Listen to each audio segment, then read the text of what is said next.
Date आज 31 जनवरी 2022। ये सब टॉपिक डिस्कस करेंगे इस क्लास में। फर्स्ट टॉपिक है spot billed pelicans. Spot billed pelicans एक बर्ड है, पक्षी, जो आपको इमेज में दिखाई दे रहा है। ये प्रीलिम्स और जीएस पेपर 3 के लिए इंपॉर्टेंट है। ये अभी रिसेंटली न्यूज में क्यों आए हैं? क्योंकि इनकी मास मोर्टेलिटी हो गई है। मास मोर्टेलिटी का मतलब है, मोर्टेलिटी मतलब डेथ, और मास मतलब बहुत सारी संख्या में। इनकी मृत्यु हो गई है बहुत सारी संख्या में। क्यों हो गई है? ये नेमाटोड इन्फेस्टेशन की वजह से। नेमाटोड होते हैं ऐसे प्राणी जो राउंड वॉर्म होते हैं, अर्थवॉर्म जो होते हैं ना, अर्थवॉर्म या राउंड वॉर्म। जैसे जब बारिश होती है, आपने देखा होगा रोड पे छोटे छोटे से सांप निकल आते हैं ना, वो छोटे स्नैक तो देखा होगा ना आपने, स्नैक सांप। तो केंचुआ या इन्हें बोलते हैं हमारी तरफ गिंजोई, छोटे से होते हैं सांप की तरह, उनको बोलते हैं नेमाटोड। इन्फेस्टेशन का मतलब होता है परेशान करना, सताना। इनकी वजह से इनकी मास मोर्टेलिटी हो गई है स्पॉट बिल्ड पेलिकन्स की। इसके नाम को देखो, साइंटिफिक नाम इसका है जो स्पॉट बिल्ड पेलिकन्स का, ये भी बोलते हैं पेलिकानस फिलीपेपनिन्स। ये फिलीपींस में अक्सर इसकी जो पॉपुलेशन है बहुत पाई जाती है, और साउथ एशिया और साउथ ईस्ट एशिया में पाई जाती है इसकी पॉपुलेशन। ये जो आपको दिखाई दे रहा है वर्ल्ड मैप, ये साउथ एशिया और साउथ ईस्ट एशिया, इस एरिया में इसकी पॉपुलेशन बहुत ज़्यादा पाई जाती है। और फिलीपींस कहाँ पे? साउथ ईस्ट एशिया में। ये वाला फिलीपींस की बात कर रहे हैं हम। ये अभी जो इसकी मास मोर्टेलिटी हुई है वो इंडिया में हुई है, हमारे इंडिया में जो इसकी डेथ हुई है बहुत ज़्यादा। इंडिया में कहाँ पे? आंध्र प्रदेश में एक श्रीकाकुलम डिस्ट्रिक्ट है, वहाँ पे एक एरिया है नौपाड़ा स्वैम्प। एक दलदल टाइप है, एक एरिया है फॉरेस्ट टाइप, वहाँ पे ये एक तैली नीलापुरम इम्पोर्टेंट बर्ड एरिया है, एक जंगल है भाई साहब, वहाँ पे बहुत ज़्यादा बर्ड रहते हैं, पक्षी। तो उसको डिक्लेयर कर रखा है इम्पोर्टेंट बर्ड एरिया, जिसका नाम है तैली नीलापुरम इम्पोर्टेंट बर्ड एरिया। ये इम्पोर्टेंट बर्ड एरिया कौन डिक्लेयर करता है? इसकी घोषणा कौन करता है? देखो, ये छोटी छोटी सी बात है और ये बेसिक नॉलेज होती है। यूपीएससी हमेशा बेसिक नॉलेज से क्वेश्चन पूछती है। आप कोई से साल का क्वेश्चन पेपर उठा कर देख लो। जैसे इस बार ही अर्थवॉर्म के बारे में पूछ लिया था। अर्थवॉर्म जो गिंजोई केचुआ जिसके बारे में हम बात कर रहे थे, ये नेमाटोड हो सकता है, नेमाटोड वर्ड दे दे आपको, पूछ ले इसके बारे में, ये ऑप्शन में दे देता भाई साहब, देख लेना आप, आपने क्वेश्चन पेपर देखा होगा तो पता चलेगा।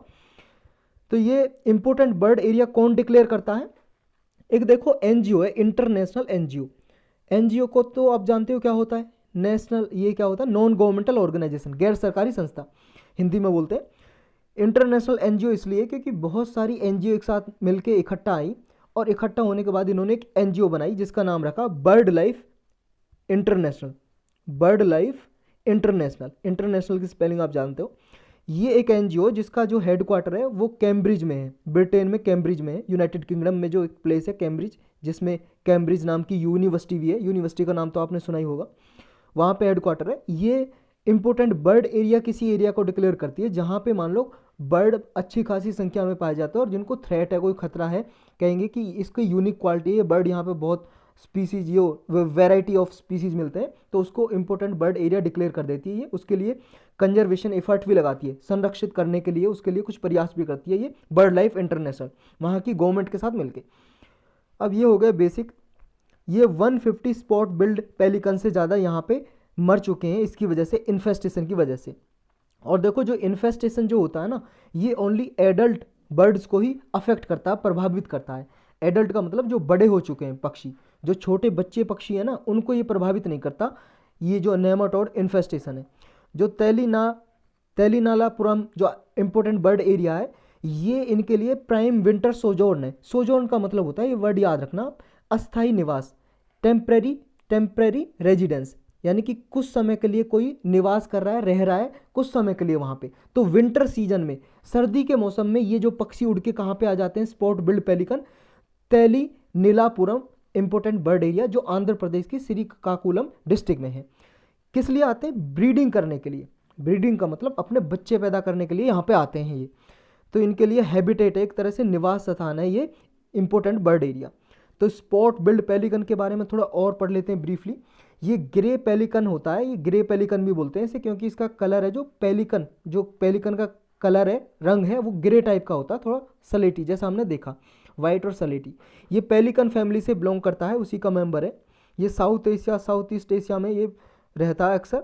और ये अभी स्पीसीज देखो, ब्रीड जहाँ पे करता है, पाया तो जाता है बहुत सारी जगह पे, ये साउथ एशिया से लेके साउथ ईरान तक, इंडिया में ईस्ट से लेके इंडोनेशिया तक पाया जाता है, यानी कि साउथ ईस्ट एशिया में।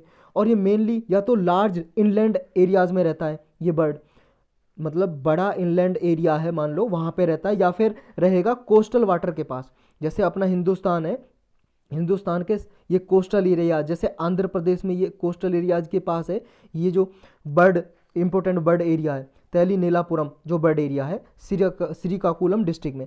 तो या तो कोस्टल एरियाज के पास मिलेगा या लार्ज लेक के पास, जो बड़ी झील होते हैं उनके पास मिलता है। लेकिन ये ब्रीड कहाँ पे करता है, रहता तो देखो काफ़ी जगह पे मिलता है, साउथ एशिया में या साउथ ईस्ट एशिया में, इंडोनेशिया में, सदर्न ईरान में मिलता है भाई साहब, ये यहाँ पे ये ईरान में भी मिलता है, इधर ये साउथ एशिया में, साउथ ईस्ट एशिया में, इधर सारा मिलता है ये। लेकिन बच्चे पैदा कहाँ पे करता है ये, बच्चे सिर्फ पैदा करता है, ये ब्रीड करता है सिर्फ कहाँ पे, ये करता है इंडिया में, श्रीलंका और कंबोडिया, इन्हीं जगह पे ये ब्रीड करता है, यहीं पे बच्चे पैदा करता है और कहीं पे नहीं करता। अब इसका कारण भाई साहब मुझे भी नहीं पता, न्यूज़ में भी नहीं था कि यहीं पे क्यों बच्चे पैदा करता है, क्योंकि इन्वायरमेंट सूटेबल होगा इनके लिए यहाँ पे, ऐसा ही होगा बस। तो ये फ्रेश वाटर में ज़्यादा रहता है, सैलो लोलैंड फ्रेश वाटर, जो फ्रेश वाटर ताज़ा पानी रहता है उसके पास ये ज़्यादा रहता है, खारे पानी के पास ये नहीं रहता। IUCN की जो रेड लिस्ट है उसमें इसका नियर थ्रेटन्ड कैटेगरी में डाला गया है इसको। IUCN क्या है, international union conservation of nature, ये समझ लो इंटरनेशनल नॉन प्रॉफिट ऑर्गेनाइजेशन है जो इंटरनेशनली बर्ड स्पीसीज या फोना फ्लोरा को ये बचाने के लिए, कंजर्व करने के लिए गवर्नमेंट के साथ मिलकर काम करती है IUCN। इसके बारे में बहुत बार पढ़ चुके हैं, स्पेशल लेक्चर भी बना हुआ है, इन्वायरमेंट की प्लेलिस्ट में जाके आप देख सकते हो। नेक्स्ट है तीवा कम्युनिटी, ये समझ लो एक कास्ट है, जाति है, जो ST कम्युनिटी में आती है, शेड्यूल ट्राइब में, आदिवासी लोग हैं। प्रीलिम्स और GS पेपर 3 के लिए इंपॉर्टेंट है इंटरनल सिक्योरिटी में। अभी न्यूज में इसलिए है क्योंकि 250 मेंबर से ज़्यादा हैं, 2 ऑर्गेनाइजेशन है यहाँ पे असम में 2 एक्सट्रीमिस्ट ऑर्गेनाइजेशन है। एक्सट्रीमिस्ट का मतलब है ये गर्म दल की ऑर्गेनाइजेशन संस्था, यानी कि ये चाहती है इनके राइट्स को बचाने के लिए काम करती हैं ये ऑर्गेनाइजेशन असम में। इन्होंने अभी अपने क्या है, आर्म्स का मतलब है यहाँ पे हथियार, देखो आर्म मतलब वो आपकी भुजा है जो बाजू है उसको भी बोलते हैं, इसके पीछे S लग जाए, यानी कि आर्म्स ये क्या है, हथियार, वीपन्स। इन्होंने हथियार जो यहाँ पे करते थे ना, थोड़े रियोट्स वगैरह ये मार देते थे यहाँ पे लोगों को, या फिर जो गवर्नमेंट अफसर हैं उनको मार देते थे। ये ऑर्गेनाइजेशन के 250 से ज़्यादा मेंबर लगभग इन्होंने अपने हथियार फेंक दिए, डाल दिए, और अब ये पीसफुली काम करना चाहते हैं। ये जो ऑर्गेनाइजेशन, इन 2 ऑर्गेनाइजेशन का नाम है Tiwa liberation army, united Gorkha people's organisation. इन दोनों ऑर्गेनाइजेशन ने हथियार डाल दिए हैं। जो ये TLA है, तीवा लिबरेशन आर्मी, ये 2014 में बनाई गई थी। जो तीवा कम्युनिटी की एस्पिरेशन है, उनकी ज़रूरतें हैं, उनकी इच्छाएं हैं, उनको पूरा करने के लिए, उन्हें प्रोवाइड करने के लिए बनाई गई थी। ये तीवा कम्युनिटी के भाई साहब लोग हैं, देख रहे हो आप, ये लड़की ऐसी कुछ पोशाक, ये ड्रेस पहनती है, इस तरह का लाइफस्टाइल होता है इनका। इस तीवा कम्युनिटी को लालुंग नाम से भी जानते हैं, लालुंग। ये एथनिक ग्रुप है, मेनली कहाँ पे रहता है, असम और मेघालय में, जो हमारा नॉर्थ ईस्ट इंडिया है वहाँ पे असम और मेघालय में मिलता है, लेकिन और भी प्लेस में मिलता है असम मेघालय के साथ, जैसे अरुणाचल प्रदेश, मणिपुर, नागालैंड, इन एरियाज़ में भी मिलता है। ये असम में शेड्यूल ट्राइब के नाम से जाने जाते हैं, यानी कि शेड्यूल ट्राइब कैटेगरी में आते हैं, ST कैटेगरी में आते हैं। इन्हें लालुंग नाम से असमीज़ बुरांजिस में जाना जाता है, असमीज़ बुरांजिस यानी कि लैंग्वेज में लालुंग बोलते हैं इन्हें, और कॉन्स्टिट्यूशन ऑफ इंडिया में भी ये मेंशन है। और ये जो तीवा है, तीवा का जो मतलब होता है ना, इसका मतलब होता है people who are lifted from below, ऐसे लोग जो निचले पायदान से आके ऊपर उठ के आए हैं, यानी कि निचली कैटेगरी से ऊपर उठ के आए हैं, उनको बोलते हैं तीवा। नेक्स्ट टॉपिक है साउथ मोबोंग। ये देखो बस आपको ये वर्ड जो है ना, शब्द, ये आपको याद होना चाहिए। ये रिसेंटली न्यूज में इसलिए, मेघालय में एक विलेज है, गांव है ये मेघालय नहीं, मिजोरम का एक गांव है, जो मिजोरम में ये फर्स्ट ODF प्लस का इसके कैटेगरी के में डाला गया है। ODF का मतलब है ओपन डिफिकेशन फ्री, यानी कि यहाँ पे एक भी बंदा बाहर शौच आदि करने के लिए, यानी कि लैट्रिन वगैरह करने के लिए नहीं जाता है। ये फर्स्ट ODF प्लस इसे मिल गया है विलेज को, मिजोरम के विलेज को, मोबोंग। ये मैच द फॉलोइंग में पूछ लेते हैं कभी कि मोबोंग क्या है, विलेज है, गांव है, इतना याद रखना है। नेक्स्ट है इंटरनेशनल कस्टम डे, 27 जनवरी को हर साल मनाया जाता है। ये छोटे मोटे एग्जाम में पूछ लेते हैं, इस इंटरनेशनल कस्टम डे। इस साल की जो थीम है ये थीम याद करने की आपको जरूरत नहीं है, बस पॉज करके पढ़ लो। Scaling up customs digital transformation by embracing a data culture and building a data ecosystem. Next है टैमारिंड मैनाइक श्री अब्दुल खादेर नाडाकट्टिन। देखो जो ये आदमी है ना श्री अब्दुल खादेर नाडाकट्टिन, इनको अभी पद्मश्री मिला है, इसलिए न्यूज में है। पद्मश्री देखो एक अवार्ड होता है, पद मतलब अवार्ड पुरस्कार होता है। पद्मश्री, पद्म भूषण, पद्म विभूषण, ये एक दो दिन पहले ही लेक्चर में हमने पढ़ा है ये क्या होते हैं ये अवार्ड। अगर नहीं देखा तो आप जाके देख सकते हो, पॉलिटी की प्लेलिस्ट में पढ़ा हुआ है लेक्चर। टैमारिंड का मतलब जानते हो आप, इमली, इमली जो खट्टी खाने के लिए होती है उसको बोलते हैं। और मैनाइक का मतलब होता है सनकी या पागल, सनकी बोल सकते हो। जो ये हैं श्री अब्दुल खादेर, ये टैमारिंड जो है ना इमली, ये पेड़ के इन्होंने एक ऐसी मशीन बनाई है कि वो बीज को अलग कर सकती है। मान लो बोना है, खेत में फसल बोनी है या पेड़ लगाना है, टैमारिंड को मशीन के द्वारा लगाया जा सकता है। तो इन्हें सीरियल ग्रास रूट इनोवेटर भी बोलते हैं। ये धारवाड़ कर्नाटक से हैं श्री अब्दुल खादेर नाडाकट्टिन। 107 पद्मश्री अवार्डीज में से 2022 में जिनको दिया गया है उनमें से ये एक हैं। देखो पद्मा अवार्ड टोटल 128 दिए गए हैं 2022 में, अनाउंस किए गए थे जो हमने पढ़े थे। उनमें से पद्मश्री दिए गए 107 लोगों को और बाकी के दिए गए पद्मा भूषण और पद्मा विभूषण। तो उनमें से एक ये भी है जिनको पद्मश्री दिया गया है। इन्होंने क्या बनाया है, एक देखो मशीन बनाई है इन्होंने जो सीड को, बीज को, टैमारिंड सीड को अलग कर सकती है, सेपरेट कर सकती हैं। और मैन्युफैक्चरिंग मशीन बनाई है कुछ, और फर्टिलाइजर ड्रिल और सीड यानी कि एक साथ खाद भी डाल सकती हैं, एक साथ बीज भी डाल सकती हैं, ऐसी मशीन बनाई है। वाटर हीटर बॉयलर बनाया है इन्होंने। Automatic sugar cane sowing driller बनाया है इन्होंने। और व्हीलर टिलर बनाया है। व्हील मतलब पहिए वाला, खेत की बोने का प्रोसेस जो होता है ना, इस तरह से टिल करने का प्रोसेस बताया। टिल मतलब जोतना खेत को। तो इस इतने सारे इन्होंने इंस्ट्रूमेंट बनाए जो कॉस्ट इफेक्टिव भी हैं, कम कीमत में बनाए जा सकते हैं और इको फ्रेंडली भी हैं। मोस्ट इंपॉर्टेंटली सोशल एक्सेप्टेंस है इनकी है, यानी कि आसानी से अपनाए जा सकते हैं। बहुत छोटे इंस्ट्रूमेंट ऐसे बनाए इन्होंने। नेक्स्ट टॉपिक है protocol on visit to religious shrines 1974। Shrines का मतलब होता है तीर्थ स्थल, जो घूमने को होते हैं ना, धार्मिक प्लेस होते हैं ऐसे। अभी इंडिया और पाकिस्तान के बीच में देखो कुछ वार्तालाप हुई। इन्होंने 1974 का एक प्रोटोकॉल है, प्रोटोकॉल का मतलब समझ लो एक गाइडलाइंस है, नियम है, रूल्स हैं, इंडिया और पाकिस्तान ने दोनों ने मिलकर बनाए थे कि एक दूसरी कंट्री में जो श्राइन्स हैं, तीर्थ स्थल हैं, जैसे मान लो इंडिया में हिंदू कम्युनिटी के ज़्यादा लोग हैं और पाकिस्तान में वहाँ पे मेजॉरिटी ऑफ मुस्लिम पीपल है, तो हिंदुस्तान में भी तो बहुत सारे ऐसे प्लेस हैं ना, रिलीजियस प्लेस, जो पाकिस्तान से यहाँ पे लोग तीर्थ स्थान के लिए आना चाहते हैं। और यहाँ पे भी देखो पाकिस्तान में भी बहुत सारे ऐसे तीर्थ स्थल हैं, पिलग्रिमेज साइट हैं, तीर्थ स्थान है, श्राइन्स हैं, जहाँ पे लोग इंडिया से घूमने के लिए जाते हैं। जैसे अभी देखो जो गुरुद्वारा खोला था सिख कम्युनिटी के लिए, बहुत सारे हिंदू के लिए टेम्पल है, मंदिर है जो घूमने के लिए जाना चाहते हैं। तो ऐसे प्लेस को खोला था इस प्रोटोकॉल के जरिए। तो ये प्रोटोकॉल है जो 1974 की protocol on visits to religious shrines 1974, ये बाइलैटरल एग्रीमेंट है, एक समझौता है दो कंट्री के बीच में, कौन कौन सी, इंडिया और पाकिस्तान के बीच में। तो ये इसको रिवाइव करना चाहते हैं और दोबारा से अभी बात की है। 2018 से लेकर 15 लोकेशन पाकिस्तान में और 5 इंडिया में इसके में कवर्ड है प्रोटोकॉल में। मतलब 18 ऐसी लोकेशन है जिन पे घूमने के लिए तीर्थ स्थान की तरह समझ के जाते हैं लोग इंडिया से, और 5 इंडिया में ऐसे प्लेस है जो पाकिस्तान से लोग आते हैं। इंडिया में कौन से लोकेशन है वो आपको याद रखनी है। एक है अजमेर शरीफ की दरगाह, दरगाह होती है, देखो मान लो दरगाह बनाई जाती थी। सूफी आपने सुना होगा ना, सूफी संत होते थे ना, सूफी संत जब उनकी मृत्यु हो जाती थी तो वहाँ पे दफनाते थे, जहाँ पे ग्रेव होती थी, जहाँ पे ग्रेव का मतलब कब्र, जहाँ पे उनको दफनाते थे, वहाँ पे उनके लिए एक टेम्पल टाइप का बना देते थे, मस्जिद टाइप का बोल सकते हो आप, टेम्पल या मस्जिद कुछ भी बोल सकते हो, बात एक ही है। तो इस प्लेस को बोलते हैं दरगाह।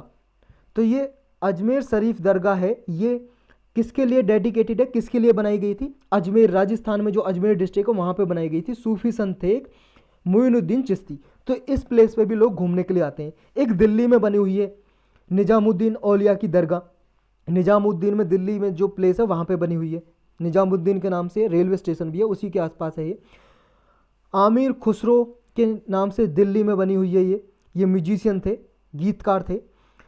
एक सिरहिंद शरीफ मुजाहिदीन अल्फ सैनी सिरहिंद, ये पंजाब इंडिया में बनी हुई है। एक हरिद्वार में बनी हुई है कलियार शरीफ नाम से। ये किसके लिए डेडिकेटेड है? अलाउद्दीन अली अहमद साबिर के लिए। ये 5 बने हुए हैं प्लेस, रिलीजियस प्लेस, जो पाकिस्तान से लोग यहाँ पे घूमने के लिए, तीर्थ स्थान की तरह यहाँ पे घूमने के लिए आते हैं।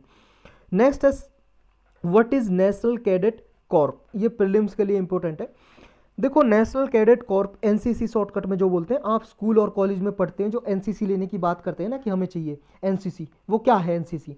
यूथ डेवलपमेंट मूवमेंट है एक ये। 1948 में इसको बनाया गया था, एक एक्ट पास किया था, एक्ट बनाया था, कानून, नेशनल कैडेट कॉर्प एक्ट 13, ये क्या 31st, ये एक्ट के जरिए ये बनाई थी सर्विस।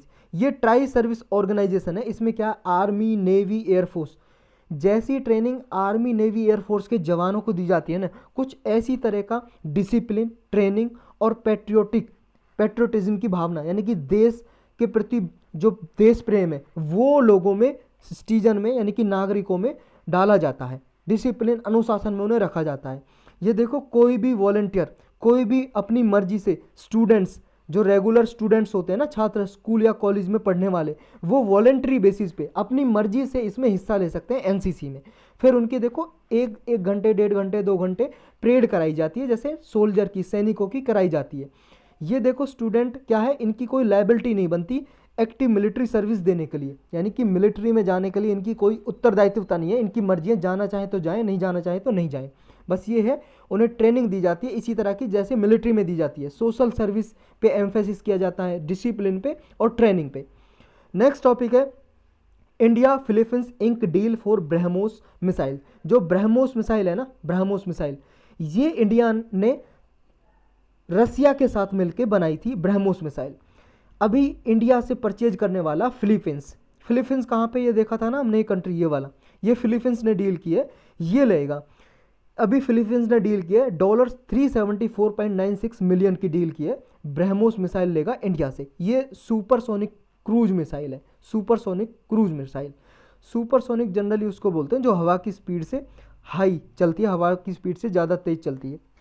ये फर्स्ट एक्सपोर्ट करेगा इंडिया इसका, क्योंकि ये जॉइंट वेंचर मिसाइल है जिसमें डीआरडीओ, इंडिया की तरफ से डीआरडीओ जो ऑर्गेनाइजेशन है, defence research and development organisation, जिसका हेडक्वार्टर दिल्ली में, और रशिया की तरफ से ये ऑर्गेनाइजेशन है, रशिया की एनपीओ मैसिनोस्ट्रोयेनिया, इन दोनों ने मिलकर बनाया है, जॉइंट वेंचर है इनका, यानी कि दोनों ने मिलकर बनाया ब्रह्मोस मिसाइल को। और जो इसका नाम है ब्रह्मोस, उसके पीछे भी रीजन है, ये आपको याद रखना है। इंडिया पहली बार किसी को एक्सपोर्ट कर रहा है, बेच रहा है ये मिसाइल, किसको बेच रहा है? फिलीपींस को। जो मिसाइल है इसका नाम जो है ब्रह्मपुत्रा, जो रिवर है इंडिया में फ्लो करती है, चाइना से निकल के तिब्बत से निकलती है और इंडिया में फ्लो करती है, ब्रह्मपुत्रा से ब्रह लिया गया है। और मोस्का रिवर है, मोस्कवा रिवर है रसिया में, वहाँ से मोस लिया गया है। तो इन दोनों को मिला के ब्रह्मोस का मिसाइल बोलते हैं इसको। जो ये मिसाइल है सारे प्लेस से लॉन्च की जा सकती है, लैंड से, भूमि से भी, सी समुद्र से भी, सब सी से भी, या एयर से, हवा में हेलीकॉप्टर वगैरह से भी लॉन्च की जा सकती है मिसाइल, और अपने टारगेट को हिट कर सकती है 290 किलोमीटर तक। अभी तक इसकी जो रेंज है वो 290 किलोमीटर है, 290 किलोमीटर तक ये हिट कर सकती है, मार सकती है। लेकिन आगे इसकी जो रेंज बढ़ाने की भी अभी चर्चा की जा रही है कि एक्सटेंड की जा सकती है, 450 किलोमीटर से लेकर 600 किलोमीटर तक की रेंज इसकी बढ़ाई जा सकती है मिसाइल की। नेक्स्ट टॉपिक है नियोकॉव। नियो का मतलब होता है न्यू, मतलब नया, और कॉव का यहाँ मतलब है कोविड-19 से मतलब कोरोना वायरस। ये कोरोना वायरस का नया स्ट्रेन मिला है। स्ट्रेन का मतलब ये जान लो कि इसका भाई मिला है नया, जैसे कोई वायरस है, इसका नया भाई मिला है, चाचा ताऊ का लड़का, ये समझ लो, आप समझ रहे हो, इसी फैमिली का है ये जो कोरोना वायरस है ना, जिस फैमिली का, मर्स कोरोना वायरस, मर्स का मतलब है मिडल ईस्ट रेस्पिरेटरी सिंड्रोम, ये कोरोना वायरस की फैमिली है, जो कोरोना वायरस है उसकी फैमिली है, उसी फैमिली से ये नया वायरस मिला है न्यूकोव, जिसका नाम रखा है। जो न्यूकोव देखो, ये जो डिटेक्टेड किया गया था, अभी नहीं किया गया, ये बहुत पहले से किया जा चुका है। डिटेक्ट किया मतलब पता लगाया जा चुका है इसका बहुत समय से पहले से, अभी इसलिए न्यूज में आया क्योंकि जो मर्स कोव वायरस है, ये न्यूकोव, मर्स कोव वायरस की फैमिली का ये न्यूकोव, ये जिसको हो जाता है, जैसे कोरोना वायरस जिसको इन्फेक्ट हो गया उससे अभी खतरा मरने का बहुत कम है, लेकिन न्यूकोव जिसकी बॉडी में आ गया, जो उससे प्रभावित हो गया, इसका मरने का खतरा 1/3 है। यानी कि अगर 3 लोगों को ये न्यूकोव वायरस हुआ तो उनमें से 1 पर्सन मर जाएगा। 3 infected people die one in 3 people die, मतलब 3 में से 1 पर्सन मर जाता है इसकी वजह से। है क्या ये? देखो 2011 में ये बैट में ढूंढा गया था पहले। बैट का मतलब चमगादड़, ये भाई साहब जो इमेज में देख रहे हो ये बैट चमगादड़, इसमें से ढूंढा गया था। और देखो ये उड़ता है ये, लेकिन ये पक्षी नहीं है, ये एनिमल की कैटेगरी में है। एनिमल है, ये पशु है, एनिमल की कैटेगरी में रखा है इसको। तो ये बैट में मिला था, 2011 में सबसे पहले आइडेंटिफाई किया गया था। और बैट की भी जो कैटेगरी है ना, बहुत सारी होती है स्पीसीज, एक ही कैटेगरी की चमगादड़ नहीं मिलती है बैट, इसकी भी बहुत स्पीसीज मिलती है। एक स्पीसीज है जिसका नाम है न्यूरोमीसिया। न्यूरोमीसिया में मिला था ये जो वायरस है, इसी की वजह से इसका नाम रख दिया न्यूरोमीसिया, से न्यो ले लिया, न्योकोव नाम रख दिया इसका। और क्योंकि कोरोना वायरस की मर्स फैमिली है जो उससे रिलेटेड रखता है ये, इसी वजह से कोव लगा दिया इसके पीछे। नेक्स्ट है कोटा इन प्रमोशन। ये प्रीलिम्स और जीएस पेपर 2 के लिए इंपॉर्टेंट है। देखो जिन पे कुछ नहीं लिखा हुआ है ना, प्रीलिम्स जीएस पेपर 2 के लिए इंपॉर्टेंट है नहीं, वो समझ लो प्रीलिम्स के लिए इंपॉर्टेंट है बस। कोटा का मतलब आप जानते हो रिजर्वेशन। ये प्रमोशन का मतलब, जैसे मान लो भाई साहब अभी जो रिजर्वेशन दी जाती है वीकर सेक्शन को, ओबीसी, एससी, एसटी, हैंडीकैप्ड, समझ रहे हो, या फिर मान लो दी जाती है जो रिटायर होते हैं सर्विस में से, रिटायर सर्विस ऑफिसर को, उनको भी रिजर्वेशन दी जाती है। तो ये जो रिजर्वेशन दी जाती है, अभी यहाँ पे बात कर रहे हैं हम एससी एसटी कैटेगरी की, एससी एसटी कैटेगरी की। जैसे मान लो अभी भर्ती हुई, रिक्रूटमेंट हुआ, तो उसमें देखो पॉपुलेशन के हिसाब से गवर्नमेंट ने रिजर्वेशन दे रखी है। जैसे मान लो 100 सीट निकली, उनमें से रिजर्व रहेंगी कितनी? देखो ओबीसी के लिए रिजर्व रहेंगी 27%, यानी कि ओबीसी कैटेगरी में जो आते हैं अदर बैकवर्ड क्लास में, वो 27% सीट हासिल कर सकते हैं और इनकी कट ऑफ अलग जाती है। नेक्स्ट लगभग 16% के अराउंड एससी कैटेगरी के लिए, 7.5% रिजर्व है एसटी कैटेगरी के लिए, और कुछ परसेंट है लगभग 4% के अराउंड हैंडीकैप्ड के लिए। तो देखो ये क्या है जो टोटल है, इसमें एक जजमेंट है 1992 का, ये जजमेंट आपको याद रखना सुप्रीम कोर्ट का। ये इंदिरा साहनी केस है, इंदिरा साहनी केस के नाम से 1992 का। सुप्रीम कोर्ट ने इस जजमेंट में कहा था कि भाई साहब आप रिजर्वेशन दोगे तो वो 50% से ज़्यादा नहीं होनी चाहिए रिजर्वेशन, 50% का जो क्राइटेरिया उसको ब्रीच नहीं करोगे। लेकिन देखो अभी आपको पता है 2-3 साल पहले गवर्नमेंट ने 10% रिजर्वेशन एक नई कैटेगरी को दे दिया, जनरल कैटेगरी में से जो गरीब लोग हैं, ईडब्ल्यूएस कैटेगरी बना दी, इकोनॉमिकली वीकर सेक्शन। ये 10% किससे अबव है? ये 50% जो लिमिट लगाई थी इंदिरा साहनी केस में उससे अबव है, क्योंकि पार्लियामेंट ने यानी कि गवर्नमेंट ने कॉन्स्टिट्यूशन में अमेंडमेंट कर दिया और उसके थ्रू 10% वीकर सेक्शन है जो इकोनॉमिकली वीकर सेक्शन, उसको दे दिया 10%।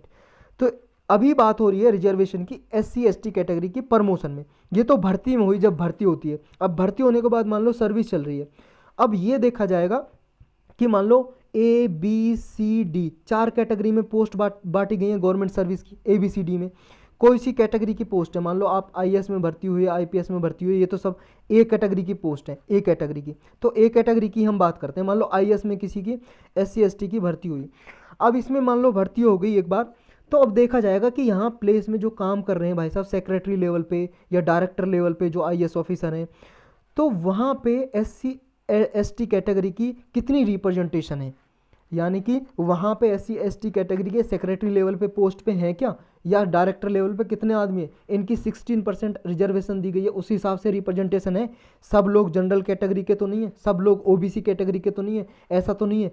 तो इस हिसाब से इनकी अगर रिप्रेजेंटेशन नहीं है, यहाँ पे लोग नहीं है, तो उनको प्रमोट किया जाता है, फिर उनको प्रमोशन की प्रेफरेंस दी जाती है। समझ रहे हो? अगर मान लो यहाँ पे सेक्रेटरी लेवल पे 100 पोस्ट हैं, 100 में से मान लो 90% वहाँ पे जनरल कैटेगरी के आदमी भर्ती हो रखे हैं, या उनमें जनरल कैटेगरी है ओबीसी कैटेगरी के। अब ये देखेंगे कि एससी कैटेगरी की जो रिप्रेजेंटेशन नहीं है यहाँ पे, तो उनको बल्कि 2 पोस्ट पे से निचली पोस्ट में एससी एसटी ओबीसी भी है और जनरल भी है, तो जनरल ओबीसी को फिर इन प्रेफरेंस नहीं दी जाएगी, क्योंकि इनकी रिप्रेजेंटेशन उस पोस्ट पे अच्छी खासी है, 90% इनकी कैटेगरी के हैं ऑलरेडी, तो फिर इनको प्रमोट किया जाएगा। लेकिन उसके लिए भी कई क्राइटेरिया रखे गए हैं। किस केस में, एक अलग से पेज लेते हैं यार, ये खिचड़ी बन गई। देखो उनके लिए एक 2006 का जजमेंट है सुप्रीम कोर्ट का नागराज केस का। ये नागराज केस है। नागराज केस में क्या बोला था सुप्रीम कोर्ट ने? नागराज केस में 2006 में बोला था, देखो आप SC ST कैटेगरी को प्रमोशन में रिजर्वेशन तो दे सकते हो, गवर्नमेंट लेके आई है, गवर्नमेंट ने अमेंडमेंट किया संविधान में, कॉन्स्टिट्यूशन में, कि उन्हें प्रमोशन में रिजर्वेशन दी जाएगी SC ST कैटेगरी को। लेकिन सुप्रीम कोर्ट ने 3 क्राइटेरिया रखे नागराज केस में। वो 3 क्राइटेरिया कहा कि सुप्रीम कोर्ट ने ये फुलफिल होने चाहिए, तभी आप रिजर्वेशन दे सकते हो प्रमोशन में SC ST कैटेगरी को। वो क्राइटेरिया है कि भाई साहब, पहली बात तो ये, जब आप रिजर्वेशन दोगे तो वो एजुकेशनली और सोशली बैकवर्ड होने चाहिए, मतलब शिक्षित रूप से और सामाजिक रूप से पिछड़े हुए होने चाहिए जब आप प्रमोशन में रिजर्वेशन दे रहे हो। दूसरा क्राइटेरिया ये होना चाहिए कि वो उनकी जो रिप्रेजेंटेशन है इनएडुकेट रिप्रेजेंटेशन हो। इनएडुकेट का मतलब होता है इनसफिशिएंट, इनसफिशिएंट मतलब अपर्याप्त, यानी कि उनकी जो रिजर्वेशन है, मतलब वो रिप्रेजेंटेशन है, जो उनकी रिप्रेजेंटेशन है इनएडुकेट है, यानी कि उनके जो पॉपुलेशन के लोग वहाँ पे उस पोस्ट पे है नहीं। तो दूसरा क्राइटेरिया ये रखा। तीसरा ये है कि जब आप रिजर्वेशन दोगे प्रमोशन में, तो ऐसा नहीं है कि जो एडमिनिस्ट्रेशन है उसकी एफिशिएंसी घट जाए, यानी कि रिड्यूस नहीं होनी चाहिए उसकी एफिशिएंसी, एडमिनिस्ट्रेशन की एफिशिएंसी रिड्यूस नहीं होनी चाहिए, कि आप उसी पर्सन को प्रमोट करोगे जिसके पास मेरिट है, जिसके पास कैपेबिलिटी है कि वो उस पोस्ट को संभाल सकता है, उसके पास कैपेबिलिटी है, उसके पास माइंड है, उसके पास अच्छी स्किल्स है, तभी उसको प्रमोट करोगे। ऐसा नहीं किसी को भी जिसके पास जानकारी है नहीं उसको प्रमोट कर दोगे आप पोस्ट पे। तो ये 3 क्राइटेरिया रखे। ये है बैकग्राउंड। अब पढ़ते हैं आज की न्यूज़। ये जो आज की न्यूज़ कहाँ गई, हाँ ये रही। ये कोटा इन प्रमोशन अभी न्यूज़ में इसलिए आया क्योंकि जो गवर्नमेंट ने ना, गवर्नमेंट ने ये कहा सुप्रीम कोर्ट में, यूनियन गवर्नमेंट ने, कि भाई साहब जो ये आपने सुप्रीम कोर्ट ने 2006 के केस में रिक्वायरमेंट रखी थी, 3 क्राइटेरिया रखे थे, उसमें ये रखा था कि पहले आप ये क्वांटिफिएबल डेटा लेके आओ कि कितने SC ST कैटेगरी के रिप्रेजेंटेशन कितनी है। पहले ये देखो, दूसरा क्राइटेरिया हमने पढ़ा था ना कि इनएडुकेट रिप्रेजेंटेशन होगी तभी दिया जाएगा। और ये कैसे पता चलेगा कि आप पहले डेटा इकट्ठा करो, पता लगाओ कितनी पोस्ट पे कितने कैटेगरी के लोग हैं और कितने SC ST कैटेगरी के लोग कितने हैं। तो ये डेटा इकट्ठा करना पड़ेगा, तभी तो पता चलेगा कि पर्याप्त हैं अपर्याप्त हैं पॉपुलेशन के हिसाब से। तो ये सुप्रीम कोर्ट ने कहा था। लेकिन यूनियन गवर्नमेंट ने कहा कि भाई साहब जो आपने ये क्राइटेरिया रखा है ना कि क्वांटिफिएबल डेटा लेके आओ कि रिप्रेजेंटेशन कितना है कितना नहीं है, इस क्राइटेरिया को हटा दीजिए आप प्लीज़, हम इकट्ठा नहीं कर पा रहे हैं। ये कहा कि टू डू अवे विद का मतलब होता है हटाना, हटा दीजिए, सुप्रीम कोर्ट से बोला। लेकिन सुप्रीम कोर्ट ने टर्न डाउन कर दिया। टर्न डाउन का मतलब इनकार कर दिया कि नहीं भाई साहब हम ये नहीं हटाएंगे, पहले आप क्राइटेरिया क्वांटिफिएबल डेटा लेके आओ, रिप्रेजेंटेशन उनकी है या नहीं है, तभी आप प्रमोशन में रिजर्वेशन दे सकते हो SC ST कैटेगरी को। ये सारा है जो केस है। अभी जो सुप्रीम कोर्ट ने और ऑब्जर्वेशन की है और जो अपना फैसला सुना उसमें ये बोला, सुप्रीम कोर्ट ने कहा कि जो स्टेट हैं, राज्य हैं, उनकी ऑब्लिगेशन बनती है, यानी कि उनकी ये ड्यूटी है कि वो कलेक्ट करेंगे क्वांटिफिएबल डेटा। ये किसकी वजह से, जो M नागराज का केस था 2006 का, एक जनरल सिंह का केस था 2018 का, इसमें जो सुप्रीम कोर्ट ने कहा था कि क्वांटिफिएबल डेटा आपको कलेक्ट करना है कि वो रिप्रेजेंटेशन है उनकी उस पोस्ट पर नहीं है, तभी आप दोगे रिजर्वेशन। तो ये स्टेट की ऑब्लिगेशन है, स्टेट डेटा तैयार करेगी। दूसरा इसमें कहा सुप्रीम कोर्ट ने कि ये डेटा है जो हर एक पोस्ट की कैटेगरी के लिए आप बनाओगे, डेटा इकट्ठा करोगे इंटर सर्विस के लिए। नेक्स्ट बोला कि जो सेंट्रल गवर्नमेंट है उसको देखो, अभी जैसे रिजर्वेशन दी प्रमोशन में, तो एक रिजर्वेशन पॉलिसी बनाओगे कि इतने साल के बाद कितने पोस्ट की परसेंटेज को SC ST कैटेगरी के लिए आप रिजर्वेशन दोगे। मान लो उनकी रिप्रेजेंटेशन अच्छी खासी होगी तो फिर वो रिजर्वेशन आप हटा दोगे, फिर नहीं दोगे। नेक्स्ट है कि आप ये भी असेसमेंट करोगे कि जो रिजर्वेशन की इनएडुकेसी है रिजर्व कैटेगरी के लिए, उसकी मूल्यांकन करोगे, असेसमेंट करोगे, मूल्यांकन करोगे कि प्रमोशनल पोस्ट के लिए जब देनी है। और ये सारा जो है ये स्टेट करेगी, स्टेट गवर्नमेंट, समझ रहे हो। तो यही था इसमें। नेक्स्ट टॉपिक है what is gain of function. Prelims और GS पेपर 3 के लिए इंपॉर्टेंट है, साइंस एंड टेक टॉपिक के लिए। देखो ये अभी न्यूज में इसलिए है गेन ऑफ फंक्शन कि जो कोविड-19 पेंडेमिक है ना, ये इसकी अभी ये डिबेट चल गई है कि ये कहाँ से, पहले जब आया था तो ये डिबेट चली थी ना कहाँ से ओरिजिन हुआ है, कहाँ से आया, तो फिर दोबारा से ये डिबेट चल पड़ी है, इसलिए ये टर्म है न्यूज में आई। इसके बारे में पहले भी पढ़ चुके हैं हम, गेन ऑफ फंक्शन के बारे में स्पेशल लेक्चर में भी शायद हमने पढ़ा है, तो पूरा डिटेल में आप स्पेशल लेक्चर में साइंस एंड टेक की प्लेलिस्ट में जाकर देख सकते हो। अभी हम ब्रीफली पढ़ेंगे इसे छोटे रूप में। गेन ऑफ फंक्शन का मतलब है, गेन ऑफ फंक्शन रिसर्च का मतलब, गेन का मतलब क्या होता है, गेन का मतलब कुछ प्राप्त करना, लाभ कुछ हासिल करना, यानी कि गेन ऑफ फंक्शन का क्या मतलब है, एक ऐसी रिसर्च है, मान लो रिसर्च कर रहे हैं और फोकस किस पे किया जाता है, जो माइक्रो ऑर्गेनिज्म होते हैं ना, माइक्रो ऑर्गेनिज्म कुछ भी हो सकता है, बैक्टीरिया, वायरस, फंगी, कुछ भी हो सकता है भाई साहब, पैरासाइट, कुछ भी हो सकता है। जो माइक्रो ऑर्गेनिज्म है, छोटे जीव हैं, उनकी जो ग्रोइंग जनरेशन है, मतलब इनकी जनरेशन बढ़ रही है, जैसे वायरस है, इस पे रिसर्च कर रहे हैं कुछ साइंटिस्ट। अब देख रहे हैं कैसे कैसे बढ़ रही है इसकी जनरेशन, कैसे ये बच्चे पैदा कर रहा है अपना, 1 से 2 हो रहा है, 2 से 3 कैसे हो रहा है, और किस कंडीशन में ये म्यूटेशन कर रहा है अपने आप को। म्यूटेशन का मतलब चेंज। जैसे मान लो एक वायरस ने 2 हुए, अब ये 2 हो रहे हैं, जब 2 से 4 हुए, हर 2 में बट गए, फिर 4 से 8 हुए, ऐसे जब बट रहे हैं तो क्या हुआ, इसके जो वायरस में, मान लो ये वायरस या तो आरएनए बेस्ड था, आरएनए, या फिर डीएनए बेस्ड वायरस था। मतलब हर किसी जीव की बॉडी में होते हैं भाई सब आरएनए डीएनए, सबसे छोटी यूनिट बोल सकते हो लगभग इसे, जो आरएनए डीएनए, आदमी है जो ह्यूमन है उसकी बॉडी में भी होते हैं आरएनए डीएनए, जो सेल में होते हैं, सेल के अंदर। तो आरएनए डीएनए बेस्ड कुछ भी वायरस हो सकता है। जब मान लो ये म्यूटेशन कर रहा है, चेंज कर रहा है, अपने आप को रेप्लिकेट कर रहा है, मल्टीप्लाई कर रहा है, तो ये भूल जाता है कि मुझे किस कैटेगरी में मल्टीप्लाई करना है, तो इसके आरएनए में या डीएनए में चेंज हो जाता है, उसी को बोलते हैं म्यूटेशन। तो ये म्यूटेशन कैसे हो रहा है, इसका ग्रोथ कैसे हो रही है, इस पे ही फोकस करना, इस पे रिसर्च करने को ये बोलते हैं गेन ऑफ फंक्शन। समझ रहे हो? तो ये जो एक्सपेरिमेंट है गेन ऑफ फंक्शन, ये इसलिए टर्म रखी गई है कि ये क्या है, जो पैथोजन है, पैथोजन का मतलब कोई भी बैक्टीरिया है, कोई बीमारी फैलाने वाला वायरस है, कुछ भी, वो कैसे मैनिपुलेटिंग कर रहा है अपने आप को, कैसे फंक्शन कर रहा है, और इसकी ट्रांसमिसिबिलिटी क्या है। मतलब जब अपने आप को ये म्यूटेशन किया, ये ग्रो किया, तो ट्रांसमिसिबिलिटी पे क्या इफेक्ट पड़ा। यानी कि जब पहले मान लो ये वायरस कुछ ऐसा था, ऐसा वायरस था कोरोना वायरस, और जब ये म्यूटेशन कर रहा है, चेंज कर रहा है, ग्रोथ कर रहा है अपने आप को, तो मान लो ये चेंज हो गया, अब इसका वायरस मान लो ऐसे हो गया और ये ऐसे हो गया, ठीक है।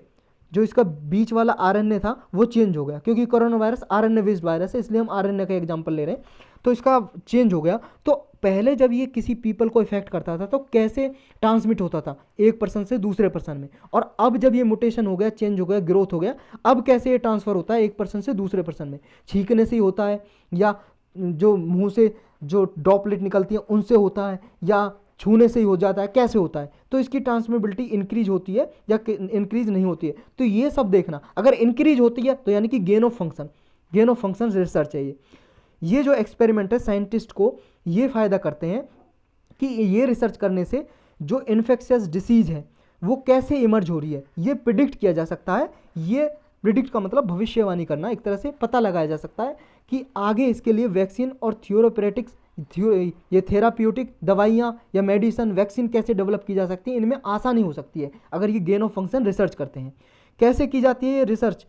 देखो 2 तरीके से की जाती है गेन ऑफ फंक्शन रिसर्च। एक तो जेनेटिक इंजीनियरिंग के जरिए, एक सीरियल पैसेज के जरिए। जेनेटिक इंजीनियरिंग के जरिए ऐसे करते हैं कि जो वायरस होता है या बैक्टीरिया कोई भी, उसके जीन में ही एडिटिंग कर देते हैं। जो उसका जीन होता है अंदर, उस जीन में ही मान लो चेंज कर दिया थोड़ा। अब साइंटिस्ट ये देखते हैं कि वो कैसे मॉडिफाई करता है अपने आप को। नेक्स्ट है सीरियल पैसेजिंग। ये है ऐसा फंक्शन कि पैथोजन को अपने आप ग्रो होता रहता है, वो बढ़ता रहता है, और उसको डिफरेंट सर्कमस्टेंसेज में रख देते हैं। सर्कमस्टेंसेज मतलब सिचुएशन, डिफरेंट अलग अलग सिचुएशन में। मान लो एक बार यहाँ पे टेम्परेचर 100 डिग्री सेल्सियस कर दिया, अब देखेंगे वो ग्रोथ कर पाएगा या मर जाएगा। एक बार यहाँ पे 0 डिग्री कर दिया, या मान लो यहाँ पे कुछ साफ पानी रख दिया, खराब पानी रख दिया, उसमें देखेंगे। ऐसे डिफरेंट कंडीशन में उसे देखते हैं, अलाउ करते हैं कि कैसे कैसे चेंज होता है डिफरेंट कंडीशन में, उसको बोलते हैं सीरियल पैसेजिंग। तो 2 तरह की रिसर्च होती हैं, तो दोनों आपको याद होनी चाहिए। जेनेटिक इंजीनियरिंग मतलब जीन में चेंज करना, सीरियल पैसेज मतलब डिफरेंट कंडीशन में रिसर्च करना। लेकिन इशू क्या है, इससे परेशानी क्या है रिसर्च से?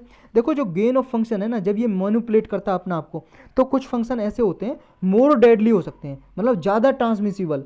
यानी कि मान लो ऐसा वायरस पैदा हो गया कि वो इतना पावरफुल बन गया, ना तो किसी दवाई से मर रहा है ना वैक्सीन से मर रहा है, और एक बार जब हो गया, मान लो उसका मरना तय है जिस आदमी को हो गया। जैसे हमने करंट अफेयर में ऊपर ही पढ़ा है अभी नियोकोव के बारे में। नियोकोव ये क्या है, इतना खतरनाक है, अगर 3 लोगों को हो रहा है तो एक पर्सन मर गया। अभी जो कोरोना वायरस जो है प्रेजेंटली कोविड-19, वो कैसा है, 100 लोगों को हो रहा है तो 1 2 3 5% ही लोग मर पा रहे हैं, ज़्यादा लोग नहीं मर पा रहे। और जो अगर ये हो रहा है नियोकोव, तो 100 में से लगभग 33% पर्सन मर जा रहे हैं। तो इतना खतरनाक। तो इसका गेन ऑफ फंक्शन रिसर्च का ये रहता है कि जब देखो 2 प्रोसेस हमने किए इसमें, सीरियल पैसेजिंग और जेनेटिक इंजीनियरिंग, ये करने से हो सकता है वायरस ज़्यादा पावरफुल बन जाए, ज़्यादा शक्तिशाली बन जाए। तो ये प्रॉब्लम हो सकती है भाई साहब इससे, समझ रहे हो? ज़्यादा पावरफुल बन गया तो भाई साहब फिर साइंटिस्ट भी हाथ खड़े कर देंगे ना, इसके लिए वैक्सीन कैसे बनाए, दवाई कैसे बनाए, बहुत ज़्यादा मेहनत लगती है भाई साहब, इसके लिए रिसर्च करनी पड़ती है, पैसे भी खर्च होते हैं, कंपनीज़ के बहुत सारी कंपनी पैसा भी खर्च करती हैं। फिर आता है एक term loss of function. Loss of function का मतलब ये है जो म्यूटेशन है वो इनएक्टिवेट हो गई, मतलब जो वायरस चेंज कर रहा था अब वो कर नहीं पा रहा है। इसकी वजह से क्या है, जो ओरिजिनल फंक्शन था वायरस का, पैथोजन का, बैक्टीरिया का, वायरस का, किसी का भी, वो फंक्शन लॉस हो गया, खत्म हो गया उसका, अब वो काम नहीं कर पा रहा। गेयर ऑफ फंक्शन जो है ये इसलिए न्यूज में आया, देखो इसकी वजह से क्या है, बायोसेफ्टी बायोसिक्योरिटी का भी रिस्क है, यानी कि अगर ज़्यादा खतरनाक वायरस हो गया ये चेंज करने से, रिसर्च करने से, तो ज़्यादा प्रॉब्लम हो सकती है, कंसर्न हो सकती है, जिसको बोल सकते हैं dual use research of concern. यानी कि जैसे कहते हैं ना हिंदी में, लेने के देने पड़ गए, यानी कि रिसर्च तो इसलिए कर रहे थे दवाइयाँ वैक्सीन डेवलप की जा सकती हैं, और हो गया ऐसा कि इतना खतरनाक वायरस पैदा हो गया कि अब रोक पाना मुश्किल है इसका। तो ये सीरियल पैसेजिंग तो ऊपर हम पढ़ ही चुके हैं। अभी जो कोविड-19 पेंडेमिक की क्या रिलेवेंस है, रिलेवेंस मतलब उपयुक्तता, क्या इंपॉर्टेंस है इसकी। देखो भाई साहब जो ये फंक्शन रिसर्च है ये फोकस में अभी रिसेंटली इसलिए आई कि अभी पहले जब कोरोना वायरस आ रहा था, हमने जैसे ऊपर डिस्कस किया, जब आया था कोरोना वायरस तो ऐसा लगाया जा रहा था ये चाइना की एक लैब से निकला है। चाइना की एक लैब है वुहान, वुहान सिटी में, वुहान एक शहर का नाम है चाइना में, वहाँ पे वुहान इंस्टीट्यूट ऑफ वायरोलॉजी एक लैब है, इंस्टीट्यूट है, वहाँ पे कुछ चाइना के साइंटिस्ट रिसर्च कर रहे थे, तो वहाँ से ये एक्सीडेंटली लीक हो गया वायरस, किसी पर्सन में आ गया, पर्सन से फैलना शुरू कर दिया, और फिर जैसे ही पर्सन दूसरे देश में जा रहे हैं तो फैलना शुरू कर दिया। तो ऐसी पॉसिबिलिटी लगाई गई थी, तो दोबारा से भी ऐसी आर्गू की जा रही है कि ऐसी पॉसिबिलिटी हो सकती है कि चाइना की लैब से ही निकला हो ये, जब ये गेन ऑफ फंक्शन रिसर्च कर रहे हो, ये कुछ इस पर रिसर्च कर रहे हो तो वहाँ से निकला हो। तो ये साइंटिस्ट ने लेकिन पहले रूल्ड आउट कर दिया था कि ये क्या है, कि इसकी पॉसिबिलिटी जेनेटिक इंजीनियरिंग या रीसेंट रिपोर्ट है जो इससे नहीं हुई थी, लेकिन अभी कुछ ऐसे लगाई जा रही है कि चाइनीज सिटी से ही ये हो सकता है निकला हो गेन ऑफ फंक्शन रिसर्च के कारण, ऐसी एक्सपेक्टेशन लगाई जा रही है, उम्मीद लगाई जा रही है। जो इंडिया है, इंडिया में कैसे रेगुलेट होती है गेन ऑफ फंक्शन रिसर्च। देखो इंडिया में गेन ऑफ फंक्शन रिसर्च के लिए कुछ रूल बनाए हुए हैं, ये 1989 के रूल हैं, इतना लंबा नाम है आपको याद करने की जरूरत नहीं है, बस इतना याद रख लो कि 1989 के रूल हैं। Manufacture, use, import, export and storage of hazards micro organism, genetically engineered organism और सेल्स रूल्स 1989। इन रूल के जरिए कोई भी ऐसी रिसर्च करनी होती है जेनेटिक इंजीनियर्ड ऑर्गेनिज्म पे, सेल्स पे, हजार्डस ऑर्गेनिज्म पे, प्रोडक्ट पे, तो इनके द्वारा ही रेगुलेट की जाती है गवर्नमेंट के द्वारा। 2020 में डिपार्टमेंट ऑफ बायोटेक्नोलॉजी जो उसने कुछ गाइडलाइंस इशू की, नियम रूल कानून इशू किए कुछ फैसिलिटीज़ के लिए, बायोसेफ्टी लैब्स के लिए, जो बायोसेफ्टी लैब होती है उनके लिए। फिर नोटिफिकेशन दिया इनके लिए ताकि गाइडेंस दी जा सके बायो हजार्ड या बायोसेफ्टी के लिए, जो रिसर्च होती है इनके लिए कुछ गाइडलाइंस जारी की डिपार्टमेंट ऑफ बायोटेक्नोलॉजी ने। नेक्स्ट टॉपिक है शियोमारा कास्ट्रो। भाई साहब एक महिला है, होंडुरस एक देश है, होंडुरस कहाँ पे, देखो दिखाता हूँ आपको, ये देखो कहाँ गया यार, मैप था एक, हाँ ये रहा, ये देखो होंडुरस कहाँ पे, ये हम देख रहे हैं ये नॉर्थ अमेरिका कॉन्टिनेंट और साउथ अमेरिका कॉन्टिनेंट। अब इन कॉन्टिनेंट के बीच वाला पार्ट देख रहे हैं हम, लैटिन अमेरिका वाला। लैटिन अमेरिका में ये देखो जो आपको ये येलो कलर का दिखाई दे रहा है, यहाँ पे होंडुरस लिखा है, ये होंडुरस है कंट्री, ये लैटिन अमेरिकन कंट्री। जो बीच वाली कंट्री होती है ना इनको बोलते हैं लैटिन अमेरिकन कंट्री, यहाँ पे लैटिन भाषा भी बोली जाती है, लैटिन लैंग्वेज। तो ये होंडुरस कंट्री है, यहाँ पे पहली बार कोई फीमेल, पहली बार कोई महिला प्रेसिडेंट बनी है, राष्ट्रपति बनी है यहाँ की, इसलिए ये न्यूज़ में शियोमारा कास्ट्रो, बस इतना आपको याद रखना है। यहाँ पे पहले राइट विंग का होता था, राइट विंग की पार्टी का रूल होता था। राइट विंग, राइट विंग देखो ऐसी पार्टी होती है हमारे यहाँ पे भी, जैसे बीजेपी राइट विंग की पार्टी है, लेफ्ट विंग की पार्टी है सीपीआई, लेफ्ट विंग की पार्टी है, लेफ्ट विंग की। ये क्या होती है, थॉट होता है, जैसी इनकी आइडियोलॉजी विचारधारा होती है पार्टी की, उस बेस पे डिफाइन करते हैं कि ये राइट विंग की है या लेफ्ट विंग की है। राइट विंग का मतलब होता है थोड़ी क्या है, ये सोशल ऑर्डर है ना जो उसमें चेंज नहीं चाहती, जैसे समाज चल रहा है वो चलते रहना चाहती है, और इसका फोकस ज़्यादा प्राइवेटाइजेशन पे होता है, प्राइवेटाइजेशन पे। जैसे देखा होगा आपने बीजेपी जैसे गवर्नमेंट अभी प्राइवेटाइजेशन पे जोर दे रही है, सारी जो कंपनीज या जितने भी है प्राइवेटाइज करना चाहती है, रेलवे को भी प्राइवेटाइज कर रही है, तो इस पर फोकस रहता है। जो लेफ्ट विंग की पार्टी होती है ये सोशल ऑर्डर में चेंज करना चाहती हैं, ये चाहती हैं जो पुअर पीपल हैं सब इक्वल हो, इक्वलिटी आए, लिबर्टी हो, सबके लिए आज़ादी हो, फ्रेटर्निटी हो, भाईचारा हो, सब मधुर संबंध हो, यानी कि सबके लिए समान हो। जो लेबर वर्कर हैं, निचले तबके के लोग हैं, वो भी समान हो, उनके लिए भी समानता हो, इक्वलिटी हो, ये होते हैं लेफ्ट विंग। तो अभी ये लेफ्ट विंग की पार्टी यहाँ पे आई है लेफ्ट विंग की पार्टी से ये सायोमारा कास्ट्रो हैं जिन्होंने अभी शपथ ली है फर्स्ट फीमेल प्रेसिडेंट की तरह होंडुरस की। अभी यहाँ पे देखो इन्होंने इंश्योर किया है कि सोशल जस्टिस और ट्रांसपेरेंसी लाई जाएगी, यहाँ पे सामाजिक न्याय और पारदर्शिता होगी सिस्टम में, यहाँ कंट्री में होंडुरस में। जो ये मिस कास्ट्रो हैं 62 ईयर्स ओल्ड हैं, इन्होंने कहा है कि जो ड्रग ट्रैफिकिंग गैंग्स हैं, ड्रग ट्रैफिकिंग यहाँ पे क्या है, जो ड्रग होती हैं उनकी ट्रैफिकिंग होती है। ट्रैफिकिंग का मतलब इलीगल तरीके से खरीदना बेचना इनकी ड्रग की, ड्रग मतलब नशीली दवाएं, इनको रोकने के लिए कानून लाएंगी। और जो स्ट्रिक्ट अबॉर्शन लॉ हैं, जो गर्भपात कराने के लिए यानी कि पेट से बच्चा गिराने के लिए महिलाओं के लिए जो कानून है अभी वहाँ पे स्ट्रिक्ट हैं, बहुत ज़्यादा कठोर हैं, तो उनको भी लिबरलाइज किया जाएगा, आसान बनाया जाएगा। इन्होंने ये 2 शपथ लिए हैं। देखो क्या क्या इन्होंने कहा क्या नहीं कहा है वो हमारे लिए जानना जरूरी नहीं है, बस इतना पता होना चाहिए ये होंडुरस कंट्री कहाँ पे किससे बॉर्डर लगाता है ये पता होना चाहिए आपको। ये जो कंट्री है ये होंडुरस, देखो इधर ये किससे बॉर्डर लगाता है, यहाँ पे ये कैरिबियन सी है, कैरिबियन सी देखो इसका पार्ट है, ये जो आपका अटलांटिक ओशन है इधर पैसिफिक ओशन है, दोनों से बॉर्डर लगाता है, ये बीच में है, ये आपको याद होना चाहिए। और ये जो है मिस कास्ट्रो कहाँ से हैं बस इतना याद हो। इनसे पहले 2006 से 2009 के बीच में इनके जो हस्बैंड है, कास्ट्रो के हस्बैंड है जो शियोमारा कास्ट्रो के, उनका नाम है मैनुअल जेलिया, ये भी यहाँ के प्रेसिडेंट रह चुके हैं, इन्होंने भी रूल किया है। बस यही है, इसमें ज़्यादा कुछ है नहीं। नेक्स्ट है वी आनंता नगेश्वरन, ये अभी हमारे इंडिया के नए चीफ इकोनॉमिक एडवाइज़र बनाए हैं। चीफ इकोनॉमिक एडवाइज़र ये हैं वी आनंद नगेश्वरन, ये आप देख सकते हो, इमेज में देख सकते हो इनकी फ़ोटो। ये जो नगेश्वरन है ये अभी बनाए हैं, इनसे पहले जो केवी सुब्रमण्यन थे जो दिसंबर 2021 में रिटायर हो गए थे ऑफिस से, क्योंकि इन्होंने 3 साल की सर्विस दी थी, 3 साल के बाद ये रिटायर हो गए।